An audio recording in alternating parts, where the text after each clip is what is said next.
किस तरह से पाकिस्तान का बंटवारा हुआ और किस तरह से भारत के पहले प्रधानमंत्री अय्याशी कर रहे थे। जहाँ तक जवाहरलाल नेहरू जी की बात है, जितनी देर हमारे प्रधानमंत्री देश के प्रधानमंत्री रहे हैं, 12 साल हो गए, उतने ही सालों के लिए जवाहरलाल नेहरू जी जेल में रहे। किस लिए? इस देश की आजादी के लिए। उसके बाद 17 साल के लिए प्रधानमंत्री रहे। आप बड़ी आलोचना करते हैं इनकी, लेकिन अगर इन्होंने इसरो नहीं बनाया होता तो आज आपका मंगलयान नहीं होता। अगर DRDO नहीं बनाया होता तो तेजस नहीं बनता। अगर IIT और IIM नहीं बनाए होते तो हम आज IT में आगे नहीं होते। अगर एम्स नहीं बनाया होता तो हम कोरोना का बड़ी चुनौती का सामना कैसे करते। अगर इन्होंने BHEL, गेल, सेल, भाखड़ा नंगल ये सब नहीं बनाया होता जो आप सब बेच रहे हैं, तो ये विकसित भारत कैसे बनता। पंडित जवाहरलाल नेहरू इस देश के लिए जिए। सुन लीजिए, बेच लो यार, और बाकी भी बेच देंगे। पंडित जवाहरलाल नेहरू इस देश के लिए जिए और देश की सेवा करते करते उन्होंने दम तोड़ा। फिर भी सुन लीजिए, मेरी एक सलाह ले लीजिए, मेरी एक सलाह ले लीजिए। सर मैं आपको आपके माध्यम से सलाह दे रहे हैं, हम छोड़ना नहीं। सर मैं आपके माध्यम से एक सलाह दे देती हूँ। हमारे प्रधानमंत्री महोदय 12 सालों से इस सदन में हैं, मैं मात्र 12 महीनों से हूँ। फिर भी छोटी सी सलाह है।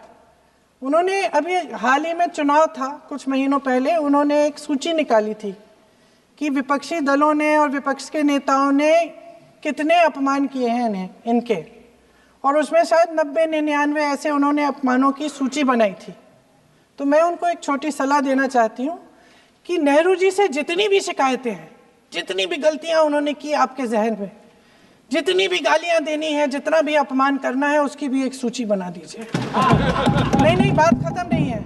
999 अपमान, 9,999 अपमान, सूची बना दीजिए और फिर हम एक समय निर्धारित करते हैं। जैसे हमने 10 घंटे आज वंदे मातरम पर हमने बहस किया है ना, उस तरह से हम अध्यक्ष महोदय जी से पूछेंगे, एक समय निर्धारित करेंगे, 10 घंटे, 20 घंटे, 40 घंटे, जितने घंटों में आपकी ये शिकायत पूरी हो जाए, माननीय सदस्य आप शांत हो जाए और हम बहस कर लेंगे। लेकिन इस सदन का कीमती समय, जिसके लिए हमें यहाँ पे जनता ने भेजा है, जैसे हमें जनता की समस्याओं को हल करने के लिए चर्चा करनी चाहिए, इस्तेमाल करना चाहिए, उसको इसी के लिए इस्तेमाल करिए। उसके बाद जैसे अंग्रेजी में कहते हैं ना, जैसे अंग्रेजी में कहते हैं कि once and for all let's close the chapter, close कर लीजिए। देश सुन लेगा क्या क्या शिकायतें हैं, किसने क्या किया, इंदिरा जी ने क्या किया, राजीव जी ने क्या किया, परिवारवाद क्या होता है, नेहरू जी ने कौन सी गलतियां की, सुना लीजिए, फिर खत्म। उसके बाद बेरोजगारी, महंगाई,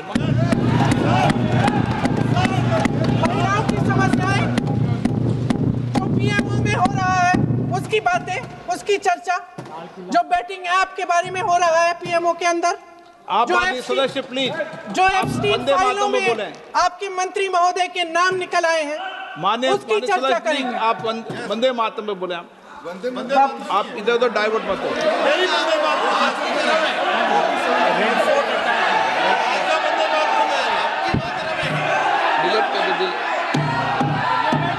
क्या हो गया? आप 1 मिनट, हाँ कर दे। क्या हो गया? अंत में चिड़ी गए।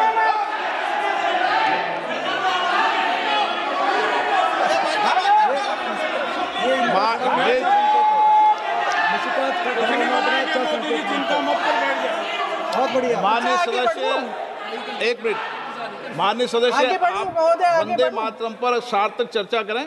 ठीक सर, इधर उधर डाइवर्ट यही थी सर, संक्षिप्त में बात यही थी, कोई डाइवर्ट नहीं होना चाहिए। अपन को बातें करते रहते हैं। माननीय सदस्य नहीं, आप बिना तथ्यों के कोई बात नहीं करें।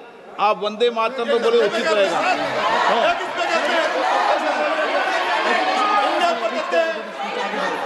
मैंने प्लीज। अध्यक्ष महोदय, मैं आपकी बात मानती हूँ, लेकिन बिना तथ्य के बहुत सालों के लिए ये हम पर आरोप डाल रहे हैं। हम चुपचाप सुनते हैं, इनको भी थोड़ी सी संतुलन होनी चाहिए, सुनने की थोड़ी सी हिम्मत होनी चाहिए। ये राजनीति है, हम बोलेंगे, आप वंदे मातरम बोलें। वंदे मातरम सर। महोदय, आज की ये बहस सिर्फ ध्यान भटकाने के लिए की जा रही है, क्योंकि ये सरकार इस देश के वर्तमान की असलियत छिपाना चाहती है। आज देश का युवा कितना परेशान है, कितनी मुश्किल में है। पेपर लीक होते रहते हैं, बेरोजगारी है, महंगाई इतनी बढ़ चुकी है। इसकी चर्चा हम सदन में क्यों नहीं कर रहे हैं? आरक्षण के साथ जो हो रहा खिलवाड़ है, उसकी चर्चा हम यहाँ क्यों नहीं कर रहे हैं?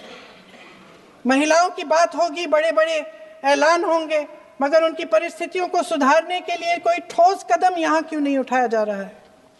इन्हीं दरवाजों के बाहर खड़े होकर पत्रकार तरह आपने कहा कि आरोप मत लगाइए बगैर तथ्य के, तो मैं बोलूं कि नहीं बोलूं? नहीं, बिल्कुल नहीं।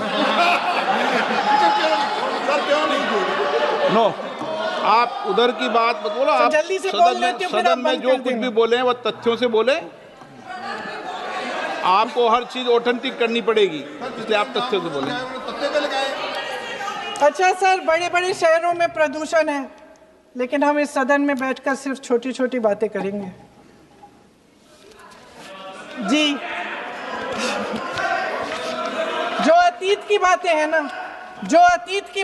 ना, जो बार बार आप चाहते हैं कि हम पीछे देखें, लेकिन हम आगे भविष्य की बात, वर्तमान की बात, जो असली समस्याएं हैं उनकी बात न करें, ये छोटी बात होती है।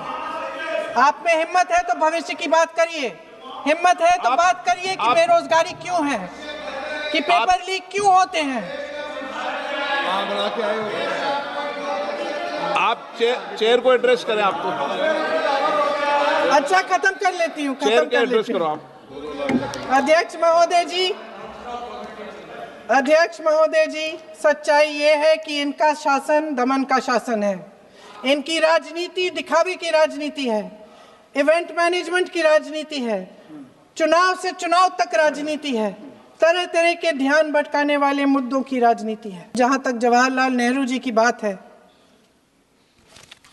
जितनी देर हमारे प्रधानमंत्री, देश के प्रधानमंत्री रहे हैं, 12 साल हो गए हैं, लगभग उतने ही सालों के लिए जवाहरलाल नेहरू जी जेल में रहे।